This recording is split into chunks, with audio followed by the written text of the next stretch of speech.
और दोस्तों मंडी भाव हमें सबसे ज़्यादा उन्हीं फसलों के मिलते हैं जिनको अगर हम या तो सबसे अगेती लगाते हैं या फिर आप उसे सबसे पछेती अगर लगाते हैं तो उनके सबसे ज़्यादा मंडी भाव मिल सकते हैं। लेकिन कुछ सब्जियां ऐसी हैं जिनको आप अगर पछेती बुआई करते हैं जिनकी, तो और भी ज़्यादा मंडी भाव उनके हमें मिल जाते हैं। ये फसल भी ऐसी है, अगर आप इसकी बुआई इस मार्च महीने में करते हैं तो आपकी फसल काफ़ी ज़्यादा पछेती होगी और पछेती होने की वजह से ही आपको इसके सबसे ज़्यादा मंडी भाव मिल सकते हैं। और ये फसल ऐसी है पछेती होने के बावजूद भी, यानी कि ऑफ सीजन में भी अच्छा खासा उत्पादन आपको दे जाती है अगर ठीक तरीके से आप इसकी बुआई करते हैं, ठीक तरीके से इसको आप लगाते हैं। मार्च के महीने में आप 15 से 20 मार्च तक अगर आप इस फसल को लगा देंगे, 4 चांद लग जाएंगे उत्पादन में। तो दोस्तों आज इस वीडियो में आपको इस फसल के बारे में पूरी जानकारियां मिलने वाली है। लगाने का सही तरीका भी बताऊंगा, कौन सी वो फसल है, कब तक आपको लगानी है, किस तरीके से लगानी है, किस तरह से आप ज़्यादा से ज़्यादा उत्पादन इस फसल से निकाल पाएंगे।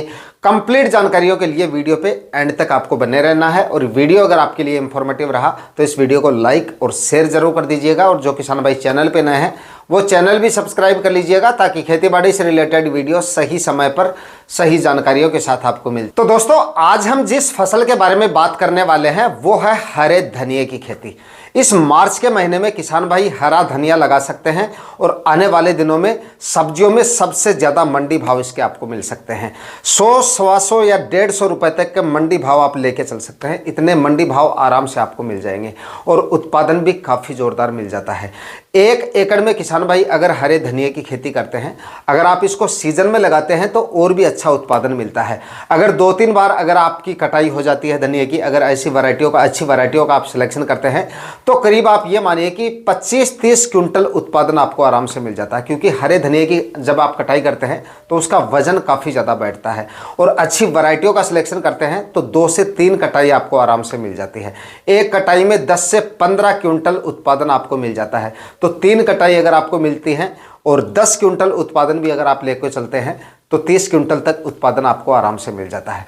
इस समय पे आप इसको अगर लगाते हैं तो देखिए उत्पादन थोड़ा सा आपका डाउन रह सकता है। फिर भी अगर आप 1 एकड़ में हरा धनिया लगाते हैं, हालांकि 1 एकड़ में कोई किसान में कम ही लगाते हैं, इतनी लंबे एरिया में नहीं लगाते हैं, लेकिन कैलकुलेशन हम 1 एकड़ के हिसाब से निकाल रहे हैं।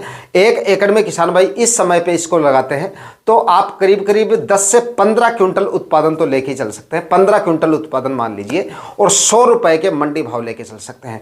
100 रुपए के मंडी भाव अगर आपको मिल जाते हैं 1 एकड़ में और 15 क्विंटल उत्पादन अगर आपको इसका मिल गया तो कैलकुलेशन आप निकाल लीजिए कितना मुनाफा ये फसल आपको देके जा सकती है। क्योंकि मंडी भाव और उत्पादन दोनों ही आपको इसके मिल सकते हैं। सही तरीके से आप इसके बीजों की बुआई कर लीजिए। बीज की मात्रा की बात करें तो 10 से 15 केजी बीज 1 एकड़ में आपका काफ़ी है। इतना बीज आपका 1 एकड़ में लग जाता है। धनिया अगर आप मार्च के महीने में लगा रहे हैं तो किसी ऐसे प्लॉट का अगर आप चुनाव करेंगे जहाँ पे पेड़ वगैरह हों तो उसमें आपका उत्पादन और भी अच्छा मिल जाता है। धनिये की हाइट थोड़ी और अच्छी हो जाती है इससे। छाया वगैरह रहेगी तो टेम्परेचर भी मेंटेन रहेंगे और छाया में आपने देखा होगा कि हर फसल की हाइट अच्छी हो जाती है। हालांकि उसमें अगर हमें फल फूल वगैरह लेने हैं तो वो उत्पादन थोड़ा कम मिलता है, लेकिन धनिये से आपको फल फूल तो लेने नहीं है, सिर्फ हरा धनिया हमें सेल करना है। तो हरा धनिया सेल करना है तो इससे अच्छा उत्पादन लेना है तो इसकी हाइट अच्छी होनी चाहिए। तो जिस प्लॉट में पेड़ वगैरह हैं ऐसे प्लॉट का अगर आप चुनाव करेंगे और जिस प्लॉट के उत्तर और पश्चिमी साइड में पेड़ वगैरह हैं तो आपका उत्पादन और भी अच्छा आपको मिल सकता है। भले ही आप मार्च महीने में किसी भी समय आप इसकी बुआई कर सकते हैं, ठीक ठाक उत्पादन मिल जाएगा। लू वगैरह ज़्यादा चलती हैं, टेम्परेचर ज़्यादा रहते हैं तो प्लॉट के उत्तरी और पश्चिमी साइड में पशुओं वाला हरा चारा लगा दीजिए जिनकी हाइट काफ़ी अच्छी हो, ऐसा चारा लगा लीजिए। और चारा लगाते समय लेट नहीं करना है। जिस समय आप हरे धनिये की बुआई कर रहे हैं उसी समय पे आपको हरे चारे की बुआई कर देनी है। ज़्यादा एरिया में लगाने की जरूरत नहीं है। पतली सी आप चाहे 2 लाइनों में लगा, जो हम कल्टीवेटर के सिंगल हल की लाइन होती है उस तरह की 2 लाइनों में लगा दीजिए। टेम्परेचर काफ़ी हद तक मेंटेन रहेंगे आपके। धनिया लगाने से पहले इसमें गोबर की खाद अगर आपके पास समय है तो 1 से 2 ट्राली सड़ी हुई गोबर की खाद डाल दीजिए। क्योंकि गोबर की खाद अगर आप डालेंगे तो फसल का वनस्पतिक विकास काफ़ी ज़्यादा होता है। तो वनस्पतिक विकास ज़्यादा होगा तो हमारा उत्पादन बढ़ेगा। तो गोबर की खाद 2-3 ट्राली जो भी आपके पास है, 1-2 ट्राली जो भी है वो आप डाल दीजिए। सड़ी हुई गोबर की खाद ही आपको डालनी है। डीएपी खाद डाल दीजिए। डीएपी आप इसमें 30 से 40 केजी तक 1 एकड़ में डाल सकते हैं।